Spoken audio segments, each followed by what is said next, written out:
Assalamualaikum warahmatullahi wabarakatuh.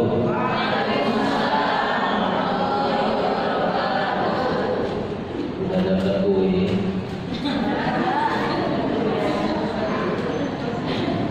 Apa kabar ibu-ibu semuanya?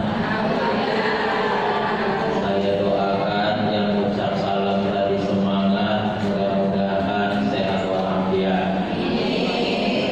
Mudah-mudahan juga rezekinya lancar. Mudah-mudahan keluarganya menjadi keluarga sakinah mawaddah warahmah. Mudah-mudahan cepat dipanggil Allah Subhanahu wa taala. Menuju Baitullah. Baru sekali diundang dan dipanggil Allah aja. Betul aja saatnya. Bersyukur kita kepada Allah dengan lafaz alhamdulillah. Tadi disampaikan bahwasannya nikmat terbesar Allah itu para bunda semua. Hari ini Allah masih menitipkan ruh di dalam jasad kita. Kita tidak bisa bayangkan kalau yang hadir ini semuanya jasad tanpa ada ruh. Maka sesungguhnya hina kita di hadapan sesama kita. Bahkan hina di hadapan Allah SWT. Oleh karena itu kenapa dalam kondisi bagaimanapun alhamdulillah pujian terhadap Allah tidak boleh kita tinggalkan dalam kondisi apapun. Kapan alhamdulillah diucapkan Ustaz? Hanya pada saat menerima gaji dari suami? Enggak. Bangun tidur ada kalimatnya alhamdulillahilladzi ahyana ba'dama amatana wa ilaihi. Puji Allah dulu. Lalu kapan lagi Ustaz? Pada saat cuci celana suami dapat duit 500.000. Alhamdulillah. Ketahuan kan yang biasa cuci celana suami dapat duit, cepat kali ngomong alhamdulillah ini. Apakah salah? Sudah. Karena segala sesuatunya kembalikan kepada Allah. Ditimpa musibah sekalipun kalimat pertama yang kita ucapkan alhamdulillah, innalillahi wa inna ilaihi raji'un. Meninggal Ustaz, alhamdulillah Ustaz. Iya, tapi jangan kuat-kuat. Kak, siapa meninggal Kak? Ya alhamdulillah ya, meninggal juga dia ya. Berantem. Makanya ini bersyukur nih, pengajian ini sudah bertahan sampai 30 tahun. Masya Allah, luar biasa ternyata. Mungkin kalau seusia tadi Korin belum ada kan? Belum ada yang kita kan? Belum lahir, pengajian udah lahir. Luar biasa, silaturahimnya terjaga. Makanya kenapa kalimat alhamdulillah ini merupakan pujian kita sebagai hambanya Allah yang beriman, ngaku bertakwa. Untuk siapa? Untuk Allah Subhanahu wa taala. Makanya kenapa ibu-ibu ketika diundang tidak hanya pengajian gabungan, ngaji di masing-masing wilayah, luruskan niatnya. Kalau niatnya sudah lurus, insya Allah rintangan, halangan, apapun semuanya lewat.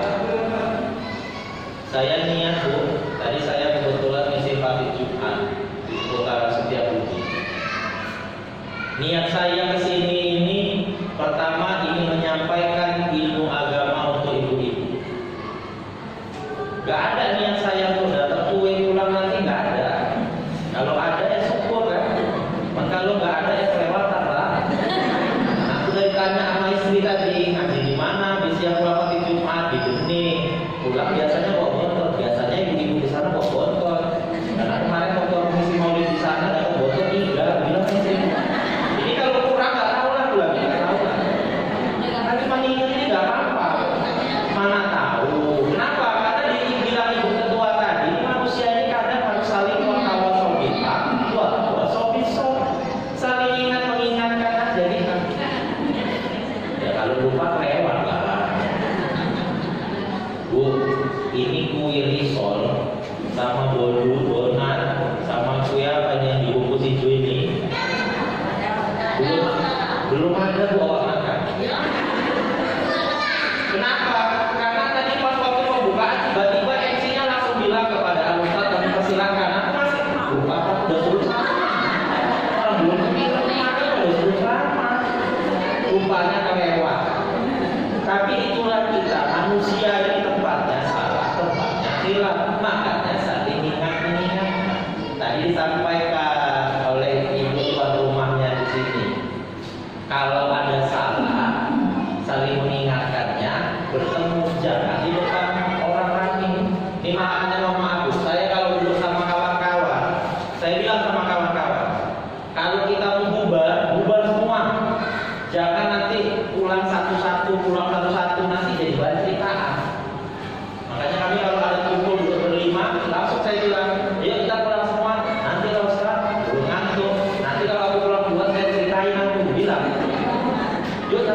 ketika bersalaman, nanya kabar, jawabnya harus baik. Ini kadang enggak. Gimana kabarnya kak? Masa nggak tahu aja kalau kakak udah tua, banyak kali penyakit kakak, asam urat, gula kakak udah naik, kolesterol kakak apalagi, penting kepala kakak udah sekarang mikirin anak-anak semua di rumah. Itu kakak rasa kali sekarang apalagi mikirin kakak, saya nanya aja. Terakhirnya apa? Aturannya silaturahimnya terjaga, jadi berantakan. Makanya kenapa ketika kita bersalaman, bertanya, nih di dalam tangan ini banyak nih manfaatnya. Makanya bersalaman, gimana kabarnya kak? Alhamdulillah sehat walafiat. Yang mau kita dapatkan keafiatan. Ini ditanya, gimana kabarnya kak? Kok kita nggak tahu kakak udah tua? Banyak penyakit kakak. Kok ada nggak punya otak nanya kakak? Akhirnya nggak berat, terakhirnya. Apalagi yang lebih parah ada, gimana kabar kak? Ya sehat orang tua lah, macam nggak tahu aja kalau kakak udah tua. Terakhirnya macam sehat orang tua. Makanya kalau ditanya, bagaimana kabarnya kak? Alhamdulillah sehat walafiat. Yang mau kita dapatkan keafiatan sebagai bentuk rasa syukur kita kepada Allah.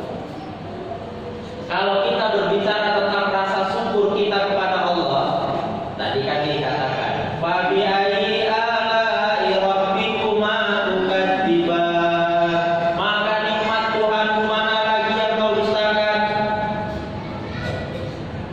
Tahukah kita hari ini air mantai manis ini rasanya manis kalau sebelum kita rasakan? Ketika ini kita rasakan baru kita tahu ini rasanya manis. Bu, kita kalau berbicara tentang rasa syukur ini, Allah ingatkan nanti buka Al-Quran surah An-Nahl 18. Wa in ta'udzu ni'matallahi la tuhsuha. Jangan pernah hitung-hitung nikmat Allah, kata Allah. Kenapa? Gak sanggup. Mak saya sebelum meninggal, seminggu sebelum meninggal, satu hari satu malam butuh kurang lebih sekitar 7 atau 8 tabung oksigen. Setiap ngisi bayarnya 50.000. Satu hari satu malam harus mengeluarkan kurang lebih 350 sampai 400.000 hanya untuk bicara napas. Makanya kalau lagi wirid kayak gini, kalau ada yang kentut, gak usah ribut. Ini kadang nanti lagi wirid kayak gini ada yang kentut, kentut, siapa yang kentut? Kalian deh, kau makan telur ya deh ya, kau makan jengkol ya deh, kau kali. Bu, saya ingin ingatkan, kita kalau susah buang angin, operasi bayar 23 juta. Gak percaya tuh, rumah sakit Muhammadiyah di Mandara sudah pernah hampir keluar duit 23 juta gara-gara ayah gak bisa kentut 2 minggu. Makanya kalau ada orang kentut jangan dimarahin, Bu. Ada kentut dimarahin, Ustaz. Gak sopan ya Ustaz, bau kali Ustaz, kentutnya bau kali. Saya kasih kuncinya supaya kalau ada nanti yang kentut di tengah-tengah kita nggak bau, kita nyuruh kami lagi. Kuncinya seperti lainnya. Ini kadang kita udah protes duluan. Makanya kenapa bersyukur kita hari ini Allah masih titipkan ruh, Allah masih berikan kesehatan, Allah masih berikan nafas, Allah masih berikan segala sesuatunya bisa hadir datang di pengajian. Bu, tadi katakan sama ibu tadi yang terakhir menyampaikan sambutan, nggak pernah bosan kalau setiap mau pergi ngaji bilang sama tetangga di depan dekat rumahnya, yuk pergi ngaji, yuk pergi ngaji, pergi ngaji, pergi ngaji. Makanya saya selalu bilang pengajian ini bagus, wirid bagus. Yang nggak bagus itu kalau wirid nggak bisa jaga mulut. Ini pengajian sana sih, jilbabnya warna hijau sih, macam es dawet tuh kayak orang lama.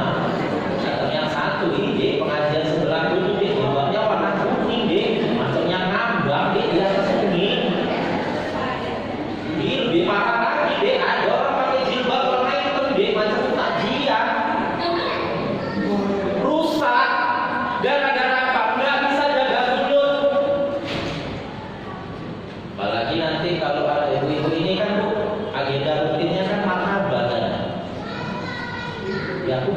dia buka.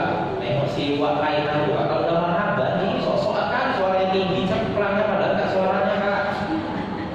Yaudah, mulai besok kalau dia bawa malam kami ke sini, aku juga nggak mau kak. Kenapa rupanya?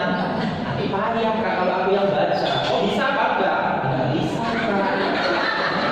Tapi nilai orang sekali. Makanya kenapa nih wirid ngaji itu bagus. Tapi kalau kita hari ini nggak bisa jaga mulut, nah inilah. Makanya kenapa Allah ingatkan dalam Al-Quran surah Yasin, al-yawma nakhtimu ala afwahihim wa tukallimuna aydihim wa tashhadu arjuluhum. Nanti Allah kunci mati mulut kita, yang berbicara hanya tangan sama kaki. Bu, saya ceramah udah 15 menit. Ibu-ibu yang mau selonjor-selonjor, yang mau sandaran-sandaran, nggak apa-apa. Nah, yang mau muak-muak, nggak apa-apa. Yang mau tidur, tidur. Kalau yang mau pulang jangan, sudah belum ibu. Ibu tengok-tengok masih cuma baru keluar kue ibu. Biasanya ada nasi urap atau yang lainnya, tenang aja. Jadi kalau ada, kalau nggak ada ya kita ucapkan alhamdulillah juga. Udah. Lalu kenapa bersyukur itu menjadi penting? Karena bersyukur itu salah satu ciri dari hamba-hambanya Allah yang beriman dan bertakwa. Kita kalau dikasih hidung pesek jangan ngeluh. Dikasih hidung mancung jangan juga protes. Dikasih hidung pesek, aku malah kali Ustaz sekarang yang hidung ini makin lama makin tua kok makin pesek Ustaz ya. Pakai kacamata melorot aja Ustaz. Datang yang satu, aku Ustaz meninggal ya Ustaz punya hidung mancung. Kenapa rupanya kak? Iya, asal masuk masjid asal ketabrak duluan hidung kalau pintu itu udah. Jadi serba salah. Makanya kita harus bersyukur. Supaya apa? Supaya Allah tambahkan nikmat di dalam kehidupan kita. Nih, bentuk syukur. Kita bisa ngaji akbar kayak gini, ngaji gabungan seperti ini. Ini bentuk rasa syukur yang Allah titipkan di dalam kehidupan kita. Coba lihat kanan kiri kita. Ada nggak kawan kita yang bulan lalu datang hari ini nggak datang? Karena apa? Karena Allah ambil ini nikmat sehatnya. Sekarang terbaring di rumah sakit atau terbaring di rumah nggak bisa ngaji. Makanya jangan pernah lelah kita ngajak kawan-kawan keluarga, kari kerabat, tetangga untuk datang ngaji. Ini kan pentingnya ada pengajian ini. Kalau ada yang sakit kan kadang datang silaturahmi. Bu Ketua, ada apa? Si aku sakit Bu Ketua. Oh iya, yaudahlah ya kita jenguk yuk. Tapi dia masalahnya Bu Ketua gak pernah datang dia kalau ngaji sama kita. Ya udahlah, walaupun dia gak pernah datang, mana tahu dengan kunjungan kita dia mau datang. Ambil sisi positif. Bu Ketua, si aku sakit Bu Ketua, rajin datang dia apa gak kita jenguk? Yaudah ya kita jenguk. Kumpulin kawan-kawan, anggota-anggota, ketua-ketua masing-masing perwira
Ibu-ibu kan bukan perkara wajib atau tidak wajib sholat di masjid, bukan perkara boleh atau tidak boleh ibu-ibu sholat di masjid. Tapi yang paling penting Bu, ingatkan sama suami-suami, sholatlah berjamaah ke masjid. Kenapa? Masjid ini bukan hanya untuk tempat sholat, tapi masjid tempat membangun kekuatan umat. Nanti disampaikan sama ibu tadi, bahwasanya inilah sedihnya kita. Kenapa? Rasa persatuan dan kesatuan kita sesama umat Islam gampang sekali tercerai-berai. Bagaimana tidak mudah tercerai-berai? Orang datang ke masjid pun tidak mau untuk sholat. Makanya bagi ibu-ibu yang suaminya kaya disuruh sholat ke masjid, bacakan Yasin dengan telinganya. Baca, kalau saya tes besok pagi subuh, payah suruh bangun sholat ke masjid, bacakan aja Yasin. A'udzubillahiminasyaitonirrajim. Bismillahirrahmanirrahim. Yasin, Yasin. Kalau bangun di ibu nak tempeleng, itu urusan ibu sama bapak, bukan urusan ustaz. Tapi setidaknya ternyata Al-Quran sudah menggugah hatinya. Untuk apa? Mendekatkan diri kepada Allah Subhanahu wa Ta'ala. Makanya kenapa kita hari ini Bu, sholat itu Allah itu nggak butuh sama sholat kita. Allah nggak perlu sama sholat kita. Sholat itu bukan wajib, tapi sholat kewajibannya menjadi sebuah kebutuhan. Makan nggak wajib, tapi kita umat manusia harus makan. Untuk apa? Karena kita butuh sama makanan untuk dapat energi. Makanya kenapa orang yang tidak sholat atau jarang sholat tidak terpancar dari wajahnya cahaya? Kenapa? Karena dia tidak membutuhkan itu. Tapi kalau kita sholat, Allah akan timbulkan kebutuhan dari wajah kita. Allah akan pancarkan cahaya dari dalam diri kita. Itulah kenapa pentingnya kita harus menjaga sholat. Itu orang yang udah dikubur, mau bangun sebentar aja, mau sholat ya. Bentar aja ya Allah, bangunkan aku ya Allah, aku mau sholat. Makanya kenapa Bu, ini ada di sini ibu-ibu yang orang psikolog. Di dalam ilmu psikologi itu Bu, di batang otak tengah kepala ini ada namanya hotspot. Hotspot inilah nanti yang akan mengirimkan sinyal. Apakah sinyal itu akan mampir singgah ke otak lalu ditransfer ke dalam hati, atau dia hanya bermain di alam otak. Makanya kenapa kita terkadang sering bimbang, was-was fi sudurinas, sering bimbang, galau semuanya, karena ketika informasi dari batang otak dikirimkan lewat otak, lewat akal, kita langsung sampaikan, tapi tidak kita masukkan ke dalam hati. Padahal ketika dikirimkan itu, makanya kenapa Bu? Dulu iblis itu salah satu makhluk Allah yang paling taat. Paling taat. Tapi hanya gara-gara tidak mau sujud kepada Adam, sujud dalam artian tunduk sebagai khalifah, maka Allah jauhkan dia, campakkan masuk neraka. Nah kita kalau punya sakit migrain, sakit kepala, perlama rukuk, perlama sujud di dalam sholat untuk mendapatkan kesembuhan. Kenapa? Karena dari batang otak ini akan mengalir lewat akal lalu masuk ke hati, dipompa melalui jantung, darah akan mengalir secara teratur. Ustaz, kalau migrain sakit kepala, perlama rukuk, perlama sujud ya. Kalau mikirin muntah kemana Ustaz? Aku udah lama kali sujud, nggak masuk tangan, kecuali utang. Jangan pula nanti gara-gara mikirin utang lama kali sujudnya nggak bangkit-bangkit sampai nangis, ya Allah, utangku ya Allah, bayarkan, lunaskan ya Allah. Tapi nggak hilang-hilang sakit kepalanya. Utang itu wajib, harus dibayar. Makanya kenapa nih ketika berbicara kita tentang dekat sama Allah, tegakkan sholat. Kita nggak perlu nih Bu, kalau kita hari ini, makanya kenapa dulu almarhumah mama saya itu paling cerewet kalau berbicara tentang sholat. 4.15, 4.30 udah dibangunkan, bangun sholat subuh. Padahal ajarnya masih jam 5 lewat.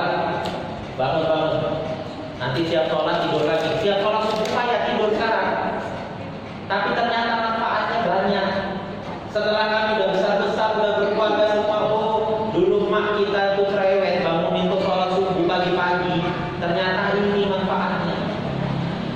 Coba tengok orang yang bangun sebelum subuh berkumandang, azan subuh berkumandang, lalu dia sudah bersih-bersih, berangkat sholat ke masjid, pulang dari masjid fresh, daripada orang yang tiba-tiba bangun tidur mendadak, tiba-tiba kaget. Nih, nggak nakut-nakuti, Israel ini tuh sering, makanya kenapa banyak orang mati mendadak, karena Israel sering datang tiba-tiba.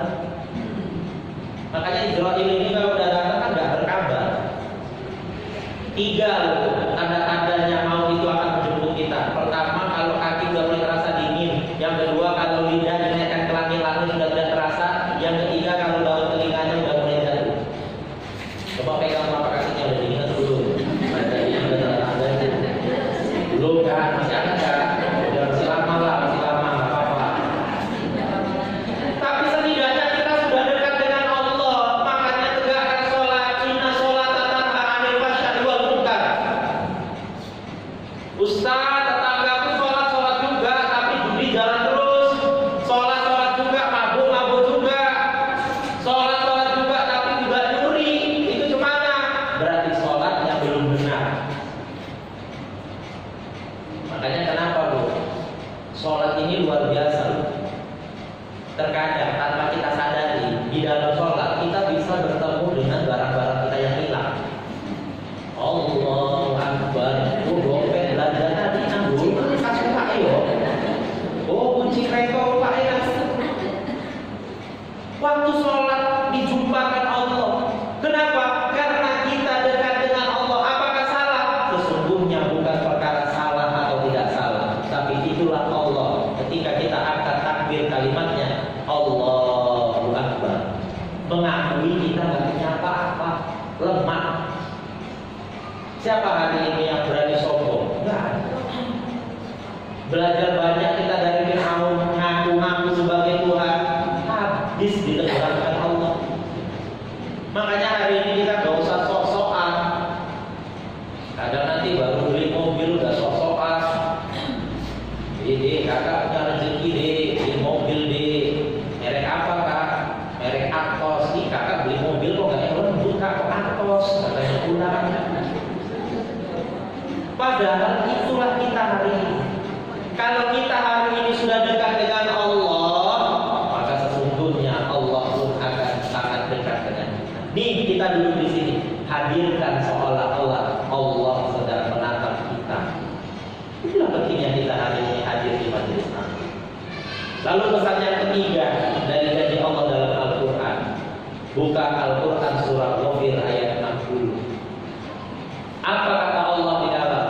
Wa qala rabbukum ud'uni astajib lakum. Siapa saja yang berdoa mintanya langsung sama Allah, Allah akan kabulkan. Bu, 2001 yang megang mic ini, yang lagi ceramah, ini lulus di AKB Angkatan Laut. 2001 19 orang dari Belawat yang lulus dikirim ke Magelang. Di Magelang cuma 2 hari disuruh pulang karena kalah, termasuk yang megang mic. Waktu pas pulang, saya telepon Mak. Assalamualaikum Bu, salam. Gimana? Kalah.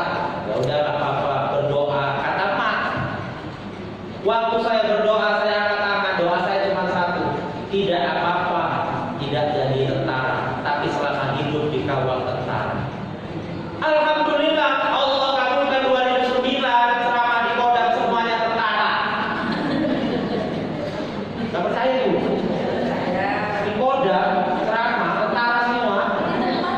Doanya 2001 Allah kabulkan 2009. Ternyata janji Allah, siapa saja yang berdoa mintanya langsung sama Allah dikabulkan. Makanya ibu kalau memisahkan anak jangan datang ke Bandung Pur. Kadang memisahkan anak, Assalamualaikum Mbak, salam, saya mau kok kuih, iki Mbak, memisahkan si ragil Mbak. Loh, ini baru ini kumpul Mbak, hujan. Ya wes, ini mesti berani ikut tangan yo.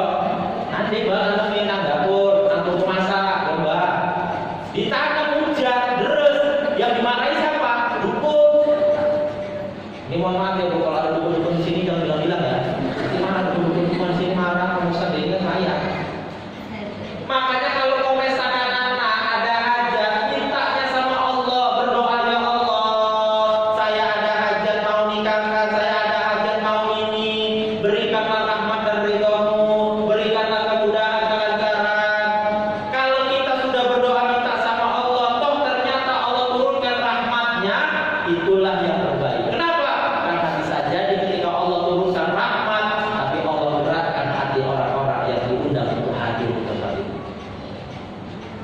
Makanya Bu, kalau berbicara tentang doa minta sama Allah, saya salah satu orang yang sangat yakin dengan doa. Alhamdulillah, baru 12 hari yang lalu Allah karuniakan kepada saya seorang putri yang cantik. 12 hari yang lalu, tepatnya tanggal 5 Januari semalam. Setelah 6 tahun berumah tangga, 6 tahun berumah tangga, saya cuma yakin saja dari dalam Al-Quran itu Bu, ada ayat Allah yang Allah jelaskan, Rabbi habli minas sholihin, Rabbi habli minas sholihin. Sampai istri, kalau udah saya siap doa, kadang nanti mau berangkat saya sholat dulu, kadang saya pulang ke rumah, tanya sama istri, gak bosen doa cuma minta Rabbi habli minas sholihin.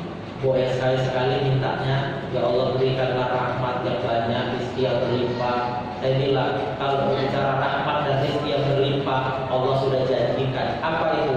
Dengan dikasihnya istri yang solehah saja sudah bagian dari kebaikan. Tapi ternyata janji Allah bukan pernah meleset. Itulah kenapa turun ayatnya Al-Baqarah 186, wa idza sa'alaka ibadi anni fa inni qarib uji da'watad da'i. Muhammad, kalau ada yang bertanya samamu tentang aku, tentang Allah, katakan dekat. Sedekat apa? Sedekat uji da'watad da'i. Sedekat dengan orang-orang yang berdoanya mintanya langsung sama Allah. Makanya kenapa kalau berdoa disuruh angkat tangan? Kadang kalau wirid Ustaz kemana Ustaz? Kadang kami wirid Ustaz males doa angkat tangan. Wah Zainab lama kali kalau baca doa Ustaz. Ya doa pun yang kita nengok-nengok.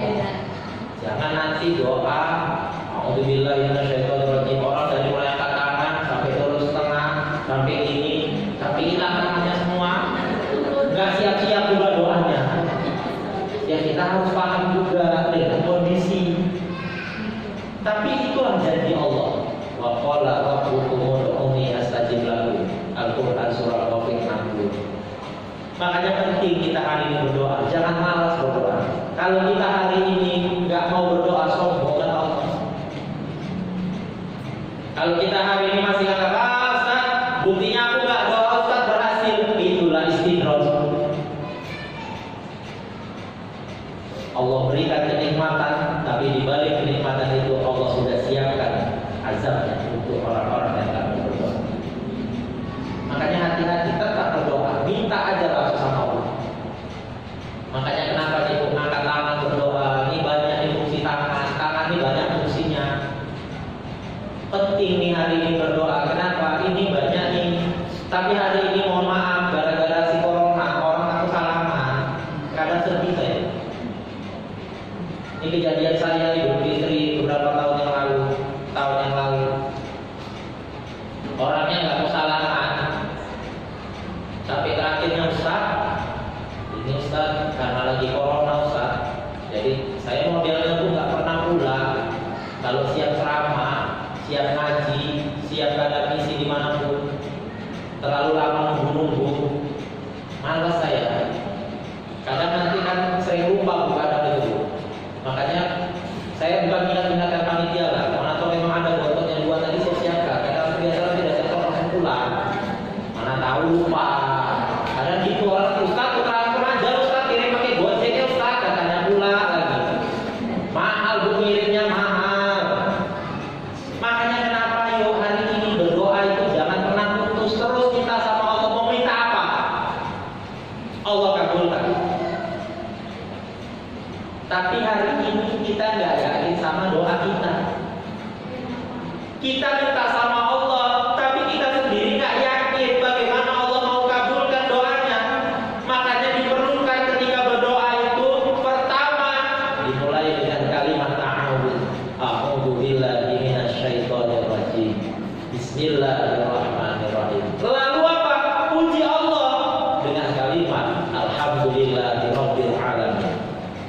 Bu, namanya orang minta kan harus ngerayu.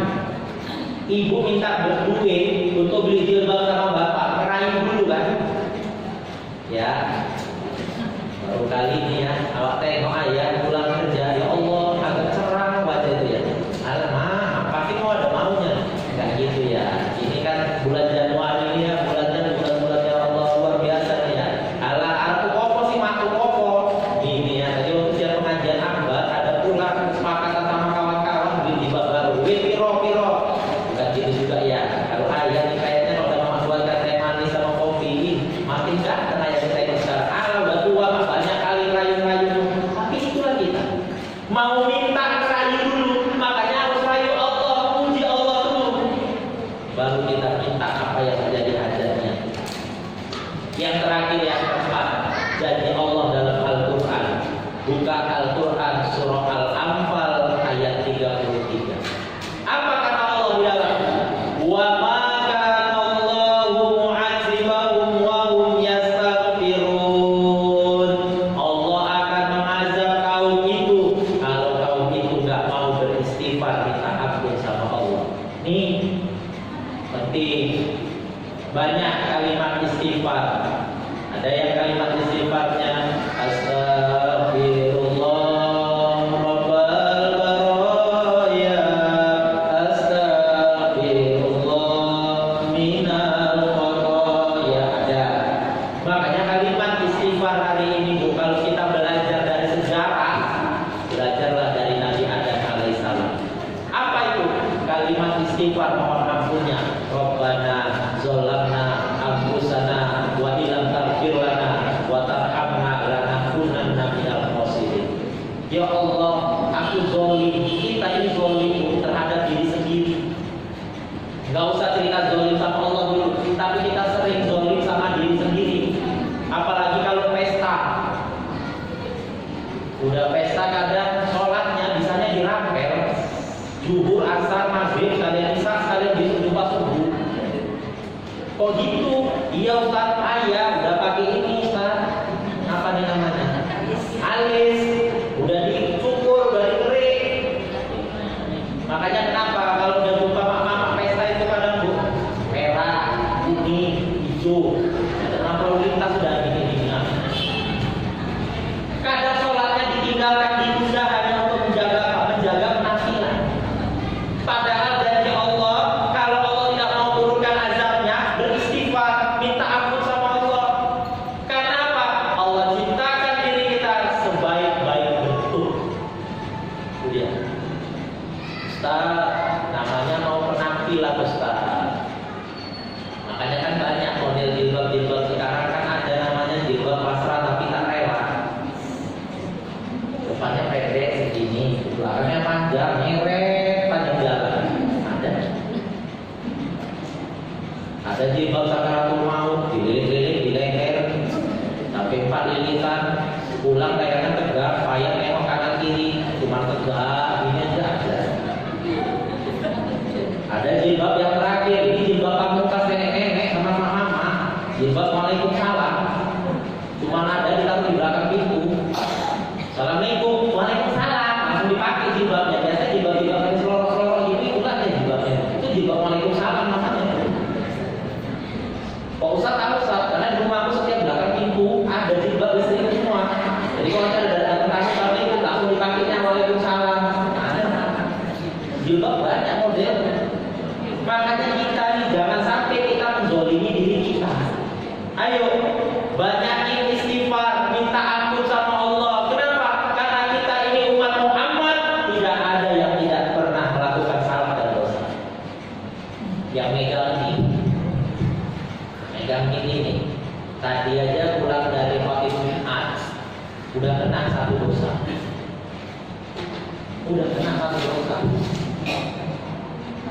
Ngisi minyak, orangnya salah. Saya bilang, isi pertama masukkan pertalite, mau marah, ingat pakai peci, cuman remeng aja dalam hati. Di sekolah kan tinggi-tinggi kok power, padahal tadi udah mulai dari nol ya Ustaz. Iya, dari nol. Oh nih, salahnya di minyak kok dari nol. Habis yang itu di telepon listrik, nanti pulang kopi jadi ini jadi insya Allah. Udah makan botol yang dibawa tadi udah, padahal belum makan botolnya Bu, masih di mobil. Kenapa? Karena satu Bu, saya kalau ngaji itu paling pantang untuk datang terlambat. Kenapa? Karena saya takut kalau datang ngaji terlambat ketinggalan ilmu. Saya datang pada saya ceramah, tapi kenapa saya takut kehilangan ilmu? Karena saya banyak mendapatkan ilmu dari ibu-ibu hari ini. Coba Bu, yang banyak pengajian itu siapa? Ibu-ibu. Banyak majelis taklim, ibu-ibu. Sholat tasbih paling ramai kalau datang, ibu-ibu. Jilbab yang paling banyak model, ibu-ibu. Yang pertama masuk neraka, ibu. Hanya awal yang jawab kan? Makanya kenapa kita jangan sampai zolim terhadap diri kita sendiri. Yuk istighfar terus, minta ampun sama Allah. Satu hari satu malam itu harus ada kita minta ampun sama Allah. Astagfirullahaladzim.